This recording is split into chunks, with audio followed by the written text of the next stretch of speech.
Está el doctor Leonardo Costa. Doctor, bienvenido, un gusto, ¿qué tal? Buen día, buenas tardes, ¿qué tal? ¿Cómo te va, Julio? ¿Todo bien? Bien, bien, todo tranquilo. Bueno, como decía anteriormente, el doctor Leonardo Costa es experto en lavado y tributación. Y ha sido un hombre que ha sido crítico de las sociedades anónimas deportivas. Hombre de extracción aurinegra, por decirlo de alguna manera, ¿no? A ver, doctor, ¿por qué crítico con las sociedades anónimas deportivas? Y después también le quiero preguntar sobre este proyecto de ley que hoy está en diputados, la Cámara de Diputados, y fundamentalmente a dónde le apunta este proyecto de ley en lo referente a las sociedades anónimas deportivas. A ver, las sociedades anónimas deportivas nacieron por allá por el año 2001 en una ley de urgente consideración. Fueron iniciativa del entonces ministro de Deporte, el ministro Trovo, copiando un sistema básicamente español que trataba de dar una forma, una institucionalidad al fútbol que en España había funcionado muy bien. Y la realidad es que originalmente la idea parecía ser una idea sobre todo de darle mejor gobernanza a los clubes, entre otras cosas. La realidad es que el mundo cambió mucho del 2000 a la fecha y sobre todo el fútbol cambió mucho en términos de organización y de exigencias. A partir del 2017, por ejemplo, a los clubes, a las instituciones civiles sin fines de lucro, esto es a lo que la gente conoce como clubes deportivos no SAD, ¿no? Pero el nacional. Tradicionales, clubes tradicionales. Tradicionales, exactamente. Se los incluyó como sujetos obligados a la prevención del lavado de activos y al control. Por tanto, tenían que nombrar oficiales de cumplimiento y un montón de exigencias más que obviamente implican algo positivo, porque el fútbol es un sector de riesgo para los temas vinculados al lavado de activos, pero también de alguna manera le exigían mayores formalidades, que va de la mano también con un montón de exigencias que también el fútbol mundial tiene, lo tiene la UEFA, entre otras cosas. Quedaron por fuera este cambio las sociedades anónimas deportivas. Adicionalmente, los clubes tradicionales o las asociaciones civiles tienen un montón de exigencias y a su vez tienen una supervisión muy fuerte de parte del Ministerio de Educación y Cultura, que incluso pueden llegar a intervenir si es que un grupo de socios entiende que no se está dando la correcta convocatoria a asamblea. Que de hecho ha pasado. Y que de hecho ha pasado, pasó incluso con la Asociación Uruguaya de Fútbol. Exacto. Por otra parte, las SAD no tienen ese control. Las SAD únicamente son sociedades anónimas comunes con un objeto especial, que es el deportivo, y a eso se las ampara al artículo 69 de la Constitución, como si fueran instituciones culturales, y tienen el control, digamos, de la inscripción en la Secretaría Nacional de Deporte. Pero desde el punto de vista de su funcionamiento, no tienen controles actuales en lo que tiene que ver con el control de lavado de activos, no tienen exigencia de publicación de balances, no tienen exigencias de formalidades en cuanto a aprobación de balances o aprobación de gestión, entre otras cosas. Y además, salvo honrosas excepciones, y voy a marcar una afuera de ser injusto con alguna otra, porque quizás sea la que tenga mayor institucionalidad, en general han resultado ser instituciones propiedad de 2 o 3 personas que de alguna manera, en forma indirecta, se hacen de derechos económicos derivados de los federativos, y eso en sí mismo me parece que, dado que existen fuertes prohibiciones a los clubes, debiera tener por el lado del Estado uruguayo mayores exigencias en cuanto al funcionamiento y a la transparencia de estas sociedades anónimas deportivas. ¿En qué lo resumo en 2 cosas? Primero, control de lavado de activo, y después en cuanto al funcionamiento. Esto, a mi juicio, por otra parte, tampoco las sociedades anónimas deportivas, y esto ya es una observación no jurídica, sino más bien de alguien que le gusta el fútbol, no han logrado calar hondo en hinchadas, no han tampoco sido grandes semilleros de grandes jugadas, de figuras. De hecho, en la selección sub-20 en forma casi unánime, los jugadores todos provienen de los clubes tradicionales, que siguen siendo quienes de alguna manera van a buscar esos talentos, o los talentos van a buscar esos clubes. Sí, el semillero del fútbol uruguayo. El semillero, como se suele decir, el semillero. Ahora la ley de rendición de cuentas intenta hacer algunos cambios, que algunos son positivos, que van en la dirección de las críticas que yo vengo haciendo. Por lo pronto se los va a incluir como sujetos obligados para la prevención del lavado de activos.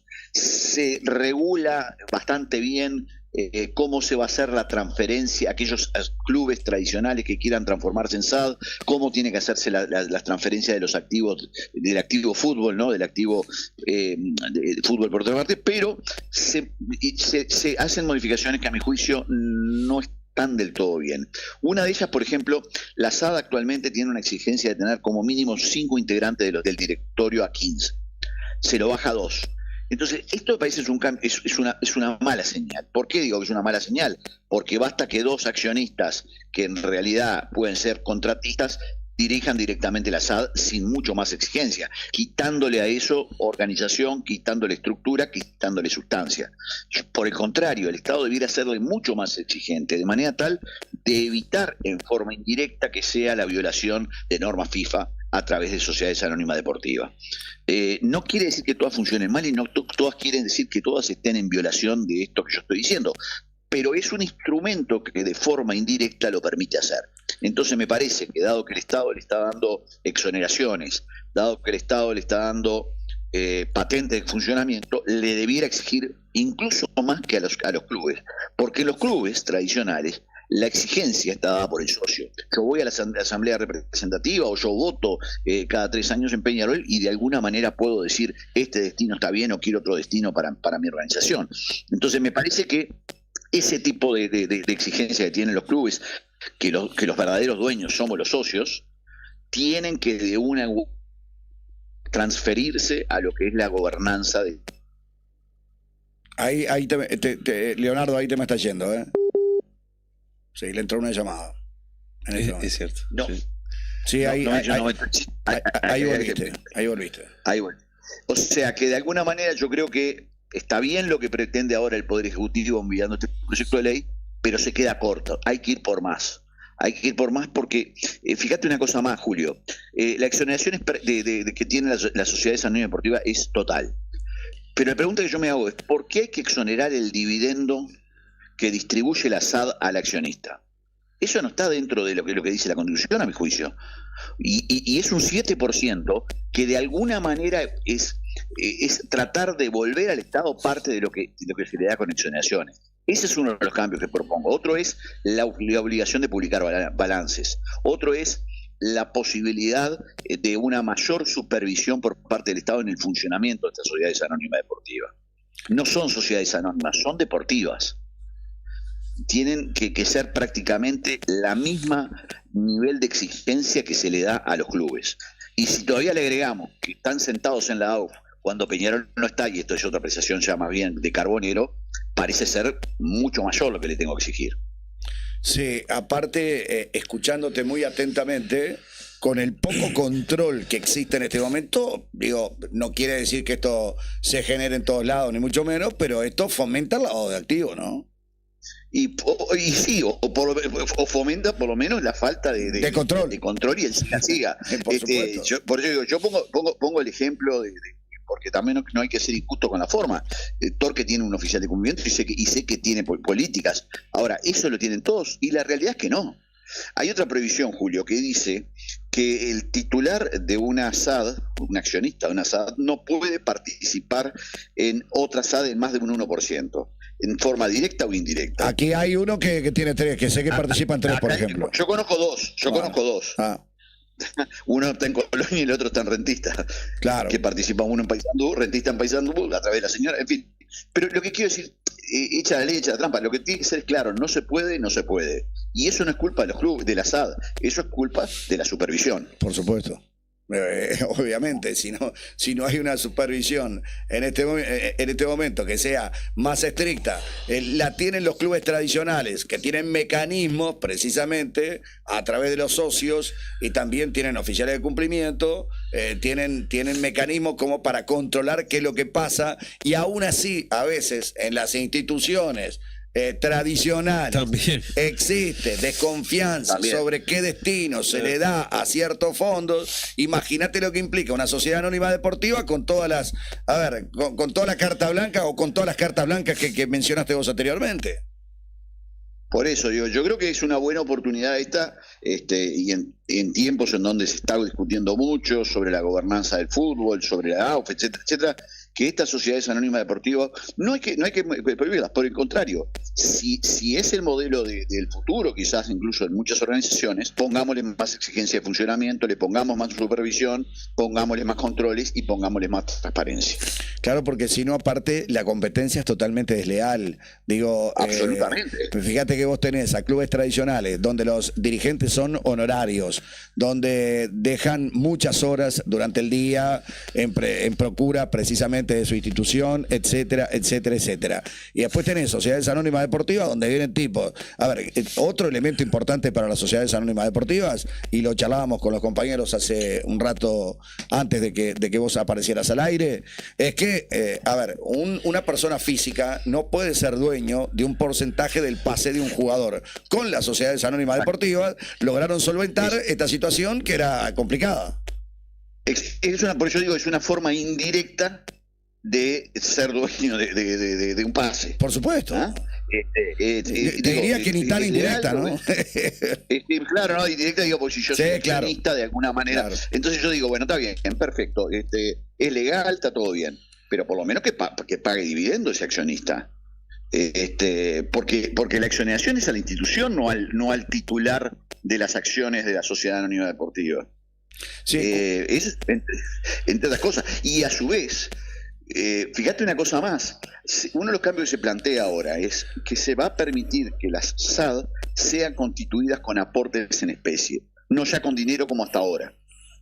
Está bien, se las equipara a un régimen general de sociedades anónimas. Pero pará, y eso, explica un poquito qué es eso, para que quede bien claro. Cuando uno constituye una sociedad anónima deportiva hasta el día de hoy, tiene que poner el capital mínimo en dinero. Correcto. Yo voy a aportar tanta plata y tengo que poner el dinero. Ahora, si se prospera este cambio, se lo va a permitir aportar en especies. Aparentemente el objetivo de esto es, si yo quiero transferir activo fútbol de una institución a la sociedad anónima deportiva, lo podría llegar a hacer. El gran problema de todo esto, y es un gran tema en general en el derecho, es quién evalúa ese activo, cómo lo evalúa. Entonces, me parece que todo el tema de evaluación de activos en materia de fútbol es todo un tema. Fíjate que en los balances de los clubes, para que la gente tenga claro, no se incluye algo que para mí debiera incluirse, por ejemplo, lo que es el activo, la tenencia de un derecho. ¿Tá? ¿Por qué? Porque dice que es muy difícil evaluar. Y ahora la ley de prosperar dice, puedo hacer un aporte en especie. ¿Y quién va a evaluar eso? Yo creo que los clubes debieran evaluar. Pero ¿a qué te referís un aporte en especie? Y, por ejemplo, podría llegar a ser la transferencia de todo el equipo, o la transferencia de una cancha, o la transferencia de un inmueble. De un inmueble, claro. Del inmueble, que lo voy a tener que evaluar, tasar, y eso va a equivaler a tantos pesos, y eso va a ser un aporte. La idea no es mala, lo que pasa que me parece que si a todo esto la supervisión es tan laxa, me parece que es un paso un poco arriesgado, ¿no? Correcto, estoy totalmente de acuerdo. Absolutamente de acuerdo. El proyecto de ley que esto lo elaboró la Secretaría de Deporte da la impresión de lo que está, la señal que está mandando es: quiero que el fútbol, el tradicional, el de las organizaciones tradicionales, sea más fácil que se transformen en SAD. Y yo creo que eso, desde el punto de vista quizás regulatorio, podría tener alguna cosa positiva, pero desconoce algo sustantivo, que las SAD no han logrado captar a la gente, al hincha, a la masa del fútbol. Eso es lo único que lo hacen los clubes. Y si transformáramos todo en SAD, realmente me parece que perdería mucho el fútbol. Esa es una opinión más bien personal y no jurídica. No, y te doy otra, Leonardo, y te doy otra. A ver, de alguna manera transitando por el sendero de reflexión que vos establecías anteriormente, yo te voy a ir directamente a una, la que pasó con Atenas de San Carlos. Estamos hablando de Atenas de San Carlos, que es un histórico del interior del país. Atenas de San Carlos, para que la gente lo tenga claro, es Peñarol Nacional en el interior del país. Cuando jugaba el campeonato de clubes campeones del fútbol del interior, ¿era Nacional o Peñarol? O sea, era un equipo grande del fútbol del interior del país. Bueno, Atenas de San Carlos pasó el profesionalismo. Vino un Asad ahora con capitales mexicanos, no sé qué. Boom, levantaron la carpa, dejaron al club en la ruina, devastado, absolutamente devastado. ¿Y qué pasa con eso? Y bueno, viste, ese son el tipo de cosas que me parece que la AUF, por un lado, y el gobierno a través de los organismos de control tienen que tratar de evitar. ¿Ah? Sí, la AUF no veo que la AUF tenga intención, al contrario, lo digo con total honestidad. A ver, pienso lo mismo que vos. Bueno, la AUF que no tiene la más mínima intención en este momento de controlar el tema del asado. Olvidate. No, y de hecho las está premiando y las está por supuesto, porque son votos que le sirven en este momento al Ejecutivo. Si hay una persona que está en el Ejecutivo del Asad, y ahí sí, esto es una opinión de hincha, y el club que para mí tiene más hincha del país no tiene uno, hay algo que no funciona. Más allá de la pelea entre los Ignacios, ¿no? Tal cual. Hay datos que son de cajón, ¿no? Pero bueno, sí. Ese es otro cantar. Y este proyecto ahora, está en diputados en este momento, ¿no? Están diputados, acaba de ingresar con la rendición de cuenta, está en la Comisión de Hacienda. Bueno, es de esperar. Yo creo que este proyecto en particular sería interesante desglosarlo de la rendición de cuenta y empezar a discutir realmente los temas del ASAD y del fútbol desde el punto de vista legislativo.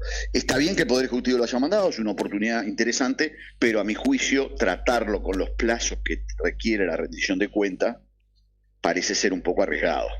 Y como lo dijiste anteriormente, a ver, una mirada tan laxa que hay en este momento sobre las sociedades anónimas deportivas en este proyecto de ley, ¿no parece contradictorio? Digo, cuando un país como Uruguay tiene que controlar el lavado de activos y la tributación. En ese aspecto se mejora, Julio. En ese aspecto se mejora. En ese aspecto, en el tema de prevención de lavado, el proyecto de ley yo lo apoyo fuertemente en esa parte, porque me parece que era un vacío que tenía la legislación que era inaudito. Que el Poder Ejecutivo haga esto para mí es un buen paso y está bien. Lo que yo digo es todos los otros cambios y la necesidad de algunos más, me parece que no son para una rendición de cuentas, son para un proyecto en donde las comisiones respectivas que entiendan estos temas tienen que verlo.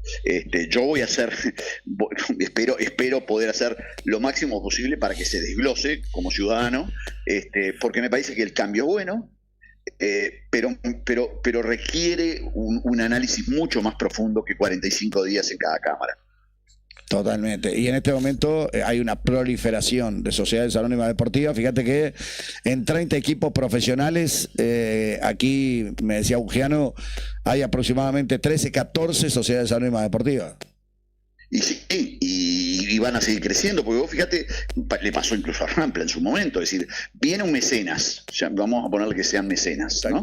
Y dice, yo pongo plata, pero yo no estoy dispuesto a ponerlo en un club, estoy dispuesto a ponerla acá. Entonces, los clubes que están en serios problemas económicos van y dicen, bueno, entrego mis activos a un ASAD y me quedo con la cáscara de la institución. Claro. Y bueno, y esto poderoso caballero don dinero, ¿no? O sea, la realidad es que por un lado es parte de la realidad y por otro es, en vez de fortalecer a los clubes y tratando de darle más posibilidades que vivan, lo que estamos diciéndole, la señal que le estamos dando es transfiéranse en sociedades anónimas, conviértanse en sociedades anónimas.